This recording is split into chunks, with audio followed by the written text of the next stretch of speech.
بسم اللہ الرحمن الرحیم۔ الرحمن علم القرآن خلق الانسان علمہ البیان۔ رحمان، اور یہ اللہ کا وہ نام ہے جو رحمت کے مادے سے، لیکن خاص شان اس کی یہ ہے کہ جس میں ایک طوفانی کیفیت ہے اللہ کی رحمت، ٹھاٹھے مارتے ہوئے سمندر کی طرح۔ غضبان ہم پڑھ چکے ہیں 2 دفعہ، نہایت غضبناک، حضرت موسیٰ کے لیے لفظ آیا غضبان آصفہ۔ تو عرب کہے گا اگر بھوک سے مر رہا ہے انا جوعان، پیاس سے مر رہا ہے انا عطشان، تو رحمان کے وزن پر بہت مبالغہ ہوتا ہے، اور اس میں ایک شان ہوتی ہے جیسے کہ طوفانی شان، طوفان وہ بھی اسی میں ہے۔ الرحمن وہ ہستی کہ جس کی رحمت ٹھاٹھے مارتے سمندر کے مانند ہے۔ علم القرآن، اس نے قرآن سکھایا ہے۔ یعنی یہ کہ قرآن مجید کی عظمت کا تصور کرو، یہ اللہ کی رحمانیت کا مظہر عتم ہے، اس کی رحمت کی سب سے بڑی شان، اس کا مظہر عتم جو ہے وہ قرآن ہے۔ دوسری بات یہ، اللہ کے ناموں میں چوٹی کا نام رحمان ہے، بہت پسندیدہ۔ رحمت کی تو ضرورت ہر شخص کو ہے۔ حضور نے فرمایا میں بھی مستغنی نہیں۔ آپ نے ایک موقع پہ فرمایا کہ کوشش جنت میں صرف اپنے اعمال کی بنیاد پر نہیں جائے گا جب تک کہ رحمت خداوندی دستگیری نہ کرے۔ اور حضرت عائشہ سے ہے یہ روایت۔ حضرت عائشہ نے پوچھ لیا، ظاہر بات ہے میاں بیوی کے درمیان ایک بے تکلفی بھی ہوتی ہے، کہ کیا حضور آپ بھی؟ آپ نے فرمایا ہاں میں بھی۔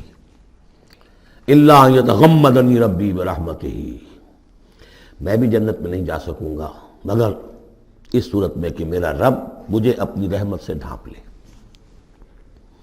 تو رحمان چوٹی کا نام ہے اللہ کے ناموں میں سے، اور جو علم اللہ نے دیا ہے انسان کو اس میں چوٹی کا علم قرآن ہے۔ ایک علم وہ ہے ریویلڈ نالج جس کی چوٹی یہ ہے، ایک علم ہے ایکوائرڈ نالج، رفتہ رفتہ انسان جا رہا ہے، لیکن سب سے اونچا علم، سب سے بڑا علم خلق الانسان، اسی نے انسان کو بنایا، اور اس کی کریشن کا کلائمیکس انسان ہے، تخلیق کی معراج انسان ہے۔ خلقتہ بیدی، اپنے دونوں ہاتھوں سے بنایا ہے، جس میں عالم امر اور عالم خلق جمع ہو گئے۔ اس سے آگے علمہ البیان، جو صلاحیتیں انسان کو دی ہیں ان میں چوٹی کی صلاحیت جو ہے بیان ہے۔ انسان کو کہا گیا حیوان ناطق، نطق، قوت بیان۔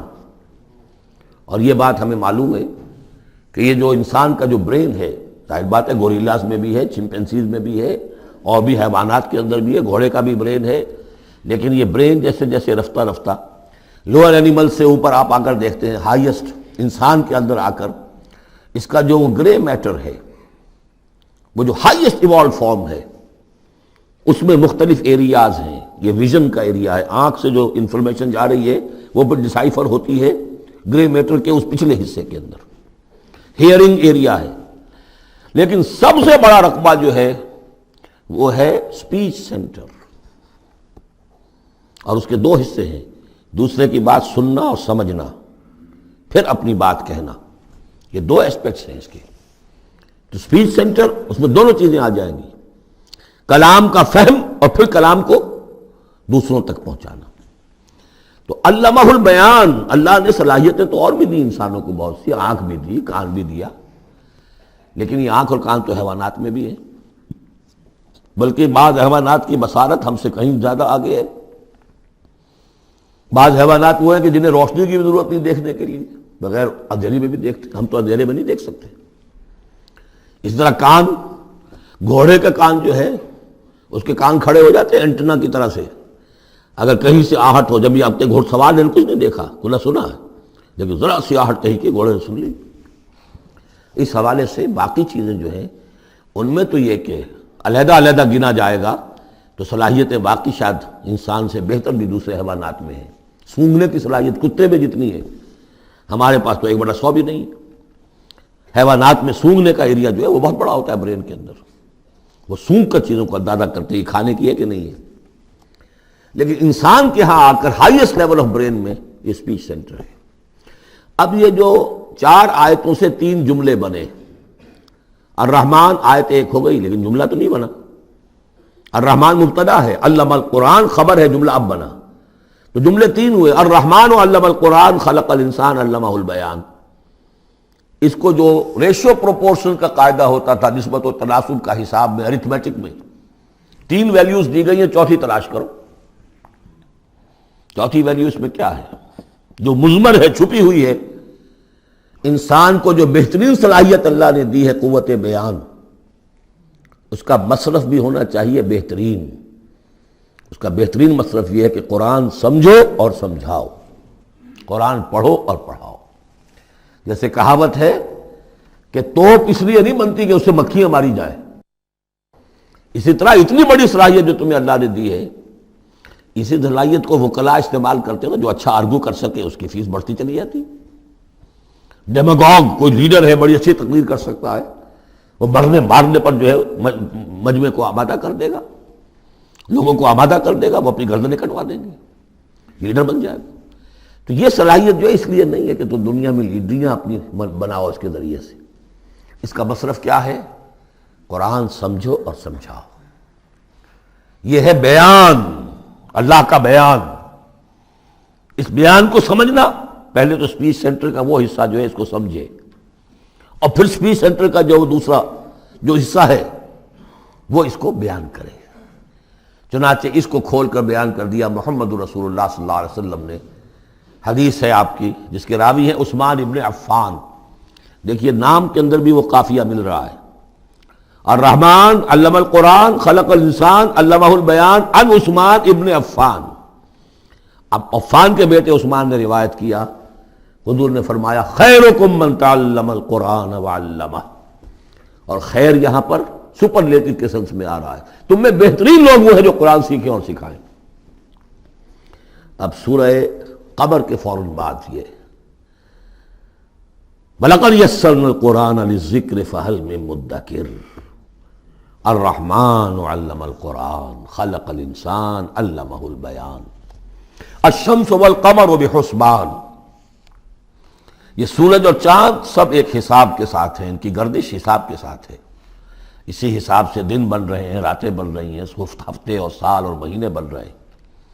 والنجم والشجر یسجدان، نجم جو ہے تو ستارے، سورج اور چاند کے مناسبت سے تو اس کے لیے ستارے کی مفہوم ہے، لیکن نجم جو عربی زبان میں جھاڑیوں کو بھی کہتے ہیں جو زمین میں ہوتی ہیں، کیونکہ یہ ستارے بھی زمین میں اتنے نظر آتے ہیں جیسے کہ جھاڑیاں ہوں۔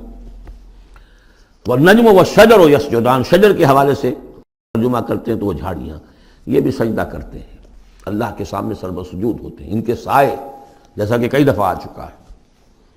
وَالسَّمَاءَ رَفَعَهَا وَوَضَعَ الْمِيزَانَ، اور آسمان کو اس نے بلند کیا اور اس میں رکھے ترازو۔ یہاں اس سے مراد وہ ترازو نہیں ہے جو کہ تولتی ہے دنیا کے اندر، اس میں بیلنس ہے، کاسمک بیلنس۔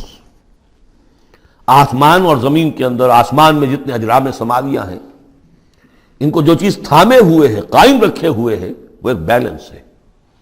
جو کشش ثقل ہے، ان کی مختلف، یہ سب ایک دوسرے کو کھینچ رہے ہیں، اور ادھر ادھر سے دونوں طرف سے جو کھینچ ہے وہ ہر کرے کو اپنی جگہ پر رکھے ہوئے ہیں۔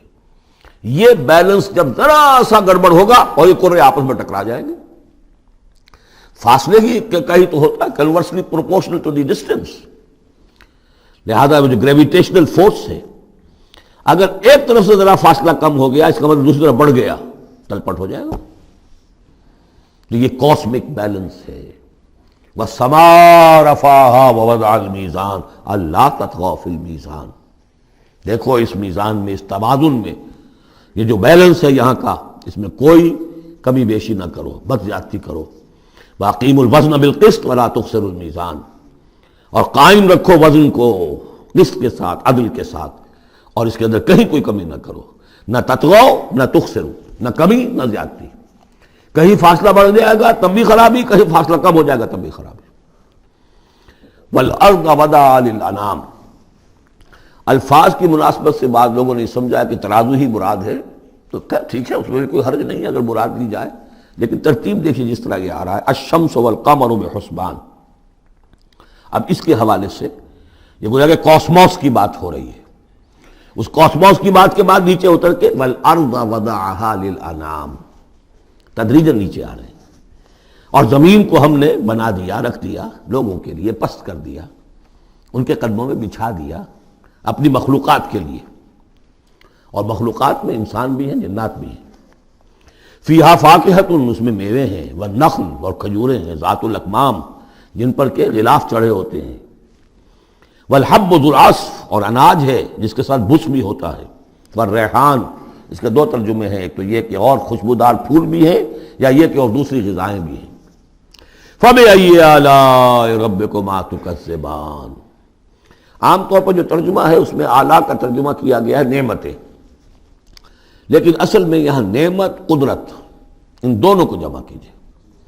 کہیں وہ نعمت کا تذکرہ ہے، کہیں اللہ کی قدرت کا ذکر ہے، اس کی قدرت کی نشانیاں ہیں۔ فَبِأَيِّ آلَاءِ رَبِّكُمَا تُكَذِّبَانِ، تو تم اپنے رب کی کون کون سی نعمتوں اور قدرتوں کا انکار کرو گے۔ تکذبان صیغہ ہے تثنیہ کا، دونوں سے خطاب ہو رہا ہے، انسانوں سے اور جنوں سے، اور یہ بات آگے چل کر واضح ہو جائے گی۔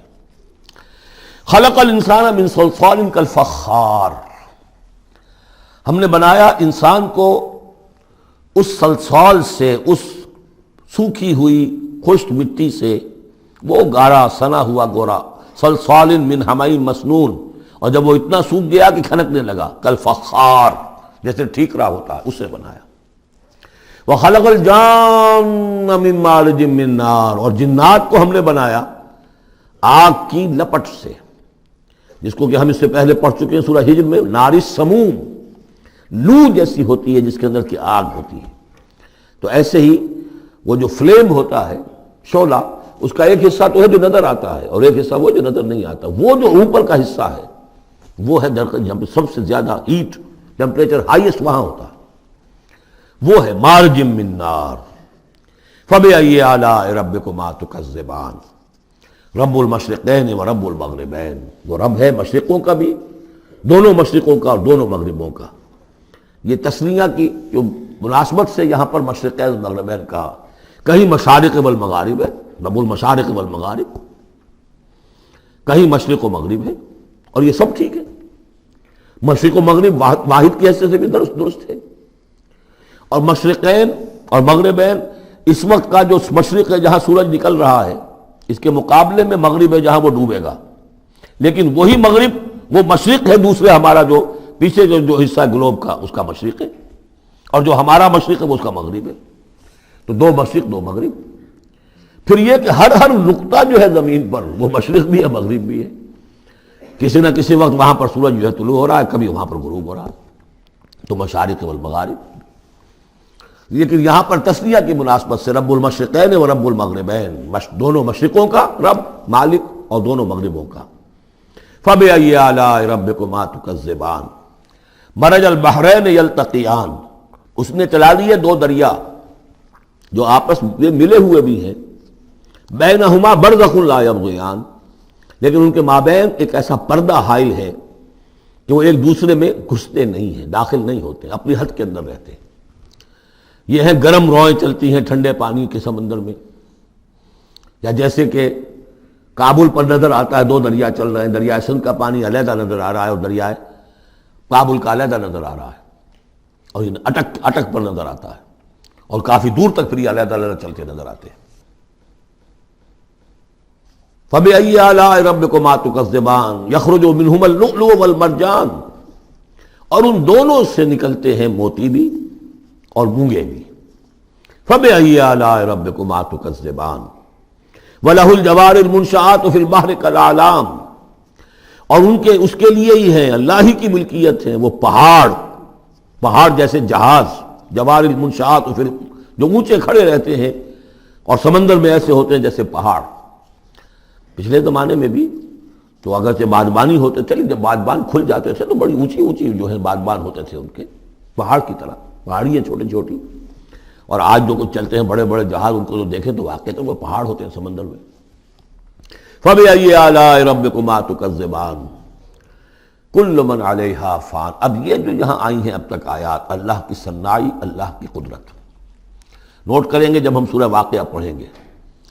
پہلے آیا ذکر قرآن، اس کی عظمت، اور اس کا جو ایک مضمر ہے چیز کہ انسان کو اس قرآن کی عظمت اور فضیلت کو سمجھ کر، اگر اللہ نے وہ جو شعر علامہ اقبال کا، اگر یک قطرہ خون داری، اگر مشتے پرے داری، بیا با من تو موزم طریق شاہ بازی را، اگر تمہارے جسم میں کوئی قطرہ خون ہے اور کوئی مٹھی بھر پر بھی تمہیں دے رکھے ہیں، اے چڑیا اے بیا، آؤ کہ میں تمہیں شاہ بازی کے طریقے سکھاؤں۔ اسی طریقے سے اگر تمہیں بولنے کی صلاحیت دی ہے اللہ نے تو اس کا مصرف کیا ہے؟ خیرکم من تعلم القرآن وعلمہ۔ سمجھنے کی صلاحیت دی ہے، قرآن سمجھو۔ بیان کرنے کی صلاحیت دی ہے، بیان کرو قرآن کو۔ پھر یہ کہ اللہ تعالیٰ کی تخلیقی قوت، اس کا تذکرہ ہوا۔ وہاں آپ دیکھیں گے یہ بالکل الٹی یہی ترتیب ہوگی، آخر میں قرآن مجید کی عظمت، اس سے پہلے اللہ کی تخلیقی عظمت، اللہ کے یہی جو اعلیٰ ہے، اس کے بعد اب پہلے جہنم والوں کا تذکرہ یہاں ہو رہا ہے، وہاں بعد میں ہوگا۔ فرمایا کل من علیہا فان، جو بھی ہے اس زمین پر جو بھی مخلوقات ہیں سب فنا ہونے والی ہے۔ وَيَبْقَى وَجْهُ رَبِّكَ ذُو الْجَلَالِ وَالْإِكْرَامِ، باقی تو رہے گا صرف تیرے رب کا منہ، تیرے رب کا چہرہ، جو بہت بزرگی والا ہے اور بہت عظمت والا ہے۔ اب یہ کہ اللہ کا چہرہ ہم کیا اس کو نہیں سمجھ سکتے، آیات متشابہات میں سے ہوگا۔ جو اس کا مفہوم سمجھیں گے وہ یہ ہے اللہ کی ذات باقی، باقی سب چیز اللہ تعالیٰ کے سوا سب فانی، پوٹینشلی سب فانی ہے، اپنے طور پر سب کسی کا وجود جو ہے اپنے بل پر قائم نہیں ہے۔ اللہ جب تک قائم رکھے تو در حقیقت وہ خود اپنے بل پر قائم نہیں ہے، وہ تو اللہ تعالیٰ نے ان کو قائم رکھا ہوا ہے۔ کل من علیہا فان، اللہ باقی من کل فان، اللہ ہی باقی ہے، باقی تمام فانی ہے۔ وَيَبْقَى وَجْهُ رَبِّكَ ذُو الْجَلَالِ وَالْإِكْرَامِ فَبِأَيِّ آلَاءِ رَبِّكُمَا تُكَذِّبَانِ يَسْأَلُهُ مَنْ فِي السَّمَاوَاتِ وَالْأَرْضِ، جو بھی ہے آسمان اور زمین میں وہ سب اس کے در کے سوالی ہیں، اسی سے مانگ رہے ہیں۔ وجود بھی ملا ہے اسی سے، حیات کسی کے پاس ہے دی ہوئی ہے اسی کی، کوئی صلاحیت ہے تو دی ہوئی ہے اسی کی، کوئی ذہانت ہے تو دی ہوئی ہے اسی کی، روز کا رزق جو آ رہا ہے اسی کا عطا کرنا، ہر ایک سائل ہے۔ واللہ هو الغنی وانتم الفقراء، تم سب کے سب محتاج ہو، تمہارا وجود مستعار، تمہاری حیات مستعار، تمہیں علم جو دیا اس نے دیا جتنا دیا۔ فلا یحیطون بشیء من علمہ الا بما شاء، تو تمہاری کیفیت یہ ہے۔ یسألہ من فی السماوات والارض، اسی سے مانگتا ہے جو بھی ہے آسمانوں میں اور زمین میں۔ کل یوم ہوا فی شان، وہ ہر دن ایک شغل میں ہے، اس کی ایک مصروفیت ہے۔ یا میرے نزدیک اشارہ ہے اسی بات کی طرف، یدبر الامر من السماء الی الارض ثم یعرج الیہ فی یوم کان مقدارہ الف سنۃ مما تعدون۔ تدبیر امر ہے، ایک دن کی تدبیر وہ کرتا ہے، کیا کچھ اگرچہ وہ ایک دن اس کا 1000 سال کا ہے، اس میں کیا کیا ہونا ہے، کس طرح سے ہونا ہے، پھر وہ احکام کی تنفیذ ہوتی ہے، پھر اس کی رپورٹ ہے، اس کو واپس جاتی ہے۔ تو کل یوم ہوا فی شان، وہ کوئی ایک یوں سمجھیے کہ کوئی اسٹیٹک کوئی حقیقت نہیں ہے، خود اس کی مصروفیات کل یوم ہوا فی شان، نئی شان کے ساتھ اس کا ظہور ہوتا ہے۔ کل یوم ہوا فی شان فبأی آلاء ربکما تکذبان سنفرغ لکم ایھا الثقلان۔ اب یہاں پر کھل کر بات کی کہ یہ تکذبان کیوں کہا جا رہا ہے۔ ہم جلد ہی فارغ ہو جائیں گے تمہارے لیے، اے دو بھاری قافلوں، اے انسانوں کا قافلہ اور اے جنات کے قافلے۔ ابھی جو ہے اس کائنات کو ہم نے چلایا ہوا ہے، ابھی مہلتیں ہم نے دے رکھی ہیں، وقت مقرر کیا ہوا ہے، اجل مسمى ہے اس کائنات کی بھی اور ہر قوم کی بھی۔ لکل امت اجل، ہر امت کے لیے بھی ایک اجل ہے، ہر ایک فرد کی اجل ہے، وہ سب ہے، لیکن عنقریب ہم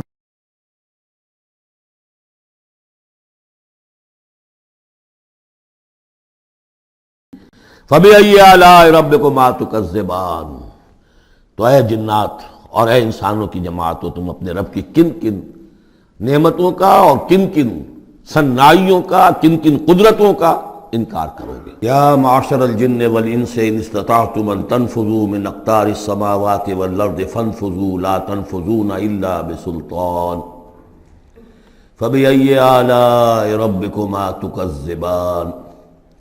یرسل علیکما شواظ من نار ونحاس فلا تنتصران فبأی آلاء ربکما تکذبان صدق اللہ العظیم۔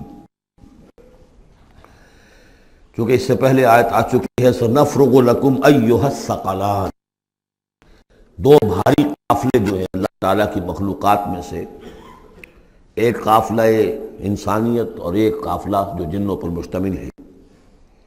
اب یہاں اس آیت میں، آیت نمبر 33 میں براہ راست ان سے خطاب ہے، اے گروہ جن اور اے گروہ انس، یا معاشر الجن والانس ان استطعتم، اگر تمہارے اندر استطاعت ہے، طاقت رکھتے ہو، ان تنفذوا من اقطار السماوات والارض، کہ تم نکل بھاگو آسمانوں اور زمین کے دائروں سے، کناروں سے، تنفذوا تو نکل جاؤ، لا تنفذون الا بسلطان، نہیں نکل سکو گے مگر اللہ تعالیٰ کی سند کے ساتھ۔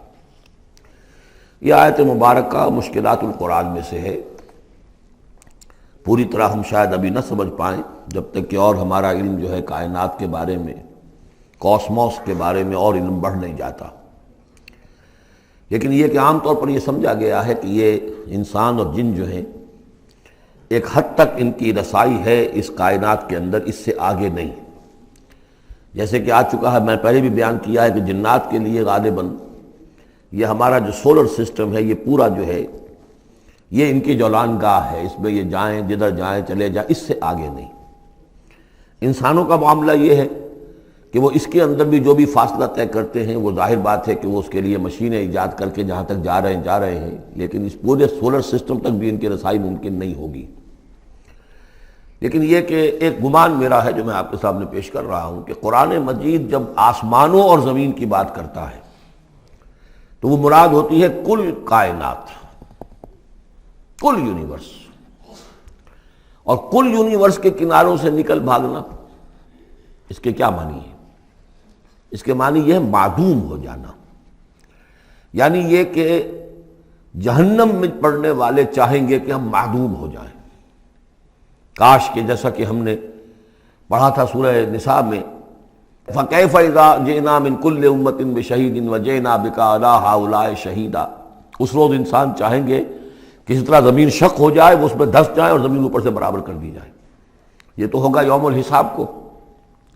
لیکن سوال یہ ہے کہ من اقطار السماوات والارض، تمام آسمانوں اور زمین کے کناروں سے نکل بھاگنا، معدوم ہونا، یہ بھی بس میں نہیں ہے۔ اللہ کے اذن سے ہی ہم بنے ہیں، ہمیں وجود عطا ہوا ہے، اور اللہ ہی کا اختیار ہے جو ہمیں معدوم کر سکتا ہے۔ ہم لاکھ چاہیں کہ معدوم ہو جائیں، معدوم نہیں ہو سکتے، یہ بھی ہمارے اختیار سے باہر ہے۔ اذن رب ہی ہو تو ہم معدوم ہوں، بغیر اذن رب۔ یہاں پر ویسے جو الا بسلطان، اللہ کا حکم، اللہ کی مرضی، اللہ کی سند، اس طرح کی کوئی بات ہے، اگرچہ عام طور پر بات وہ سمجھی گئی ہے جو پہلے میں نے بتایا، میرا گمان یہ ہے، واللہ عالم۔ بہرحال مشکلات القرآن میں سے ہے۔ فَبِأَيِّ آلَاءِ رَبِّكُمَا تُكَذِّبَانِ، تو تم اپنے رب کی کن کن نعمتوں اور کن کن صناعیوں اور کاریگریوں اور کن کن قدرتوں کا انکار کرو گے۔ یرسل علیکما شواظ من نار، تم پر پھینکے جائیں گے شعلے بھڑکتے ہوئے آگ کے، ونحاس، اور دھواں ملا ہوا، وہ آگ جس میں کہ دھواں ملا ہوا ہو، فلا تنتصران، پھر تم بدلہ نہیں لے سکو گے۔ فَبِأَيِّ آلَاءِ رَبِّكُمَا تُكَذِّبَانِ فَإِذَا انشَقَّتِ السَّمَاءُ، جب آسمان پھٹ جائے گا، فَكَانَتْ وَرْدَةً كَالدِّهَانِ، تو ایسے ہو جائے گا گلابی رنگ کا جیسے کہ تیل کی تلچھٹ ہوتی ہے۔ جب تیل کو صاف کیا جاتا ہے تو اس کے نیچے جو تلچھٹ رہ جاتی گلابی رنگ کی۔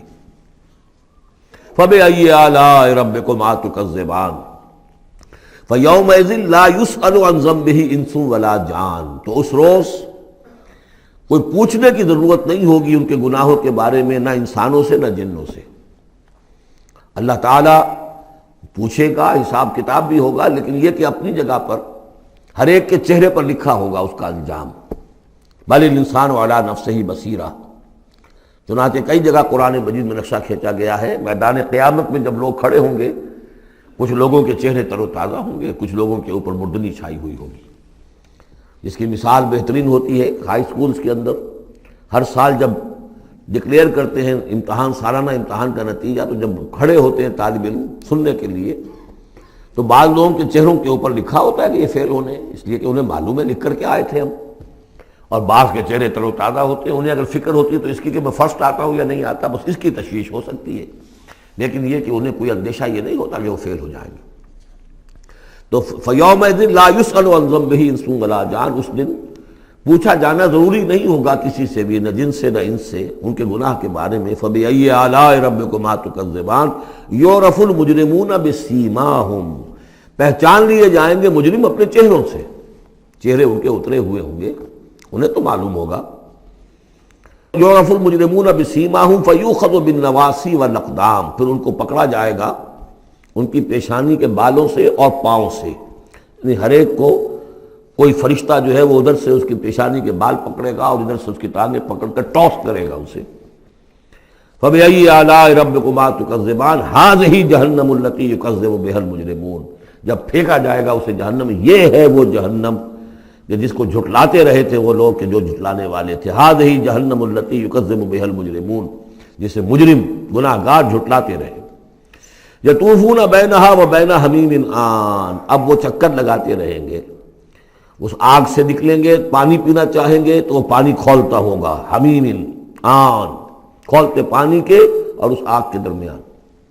فَبِأَيِّ آلَاءِ رَبِّكُمَا تُكَذِّبَانِ، اب یہ تو اہل جہنم کا انجام ہے جو یہاں بیان ہو گیا۔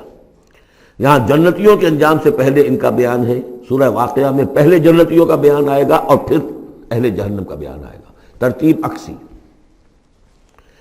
وَلِمَنْ خَافَ مَقَامَ رَبِّهِ جَنَّتَانِ، اور جو بھی اپنے رب کے حضور میں کھڑے ہونے سے ڈرتا رہا، لرزا و ترسا رہا، اس کے لیے دو جنتیں ہیں۔ یہ دو جنتیں کیوں کہی گئی؟ اس کے لیے جو توجیہ میری سمجھ میں آئی ہے اس میں مجھے خاصا اطمینان ہے، انشراح ہے کہ جنتیں جو جنوں کے لیے ہوں گی وہ علیحدہ جنت ہے، انسانوں کے لیے علیحدہ ہے۔ ظاہر بات ہے دونوں کے احساسات جدا ہیں، دونوں کے ذوق جدا ہیں، دونوں کے مذاق جدا ہیں، لہذا ایک جنت ہے کہ جو انسانوں کے لیے ہے اور ایک جنت ہے کہ جو جنات کے لیے ہے۔ ایک ہی طرح کی چیزیں ان دونوں کے لیے پلیزنٹ اور ان دونوں کے لیے جو ہو سکتی ہیں مسرت اور سرور آمیز، وہ ایک طرح کی نہیں ہو سکتی، ان کے تقاضے مختلف ہوں گے۔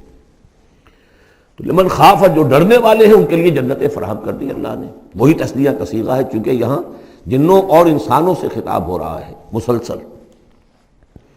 یہ جو جنتان ہوں گی یہ ابتدائی جنتیں جن کا ذکر یہاں ہو رہا ہے، اس کے بعد دو اور جنتیں ہوں گی۔ تو جنتیوں کے دو درجے ہیں، ان میں جنات بھی ہوں گے انسان بھی ہوں گے، تو چار ہو گئے۔ کمتر درجے کے جنتی انسان اور جن دو، اور برتر درجے کے جنتی انسان اور جن دو، تو دو اور دو چار۔ تو یہاں پر اس سورہ مبارکہ میں جنتوں کا ذکر ہے۔ پہلے یہ کمتر درجے کے جنتیوں کا ذکر ہو رہا ہے۔ وَلِمَنْ خَافَ مَقَامَ رَبِّهِ جَنَّتَانِ فَبِأَيِّ آلَاءِ رَبِّكُمَا تُكَذِّبَانِ ذَوَاتَا أَفْنَانٍ، اس کی بہت سی شاخیں ہوں گی اس جنت کی۔ فَبِأَيِّ آلَاءِ رَبِّكُمَا تُكَذِّبَانِ فِيهِمَا عَيْنَانِ تَجْرِيَانِ، ان دونوں میں چشمے ہیں۔ اب عینان، ایک ایک جنت میں ایک ایک چشمہ ہے جو بہہ رہا ہے۔ فَبِأَيِّ آلَاءِ رَبِّكُمَا تُكَذِّبَانِ، اپنے رب کی کون کون سی نعمتوں کو جھٹلاؤ گے۔ فِيهِمَا مِن كُلِّ فَاكِهَةٍ زَوْجَانِ، اور ان دونوں میں ہر طرح کے جو میوے ہیں ان کی دو دو قسمیں ہیں، جوڑے۔ فَبِأَيِّ آلَاءِ رَبِّكُمَا تُكَذِّبَانِ مُتَّكِئِينَ عَلَىٰ فُرُشٍ بَطَائِنُهَا مِنْ اسْتَبْرَقٍ وَجَنَى الْجَنَّتَيْنِ دَانٍ، اور وہ وہاں تکیہ لگائے ہوں گے، سہارا لگائے ہوں گے ایسے فرشوں پر کہ جن کے استر بنے ہوئے ہوں گے گاڑھے ریشم کے، استر ہوں گے گاڑھے ریشم کے، تو جو ان کا اصل جو اوپر کا حصہ ہوگا وہ کس شے کا ہوگا، گویا کہ وہ تمہارے تصور سے باہر ہے۔ وَجَنَى الْجَنَّتَيْنِ دَانٍ، اور دونوں جو باغ ہیں دونوں جنتوں کے، ان کے جو پھل ہیں میوے وہ جھک رہے ہوں گے، نیچے کو ہوں گے، تاکہ آرام سے جنتی جو ہے جو چاہے حاصل کر لے۔ فَبِأَيِّ آلَاءِ رَبِّكُمَا تُكَذِّبَانِ فِيهِنَّ قَاصِرَاتُ الطَّرْفِ، ان جنتوں میں ہوں گی وہ عورتیں کہ جن کے نگاہیں نیچے جھکی ہوئی ہوں گی۔ عورت کے اندر شرم اور حیا جو ہے اس کا خاص زیور ہے، یہ خود اس کے حسن کا ایک حصہ ہے۔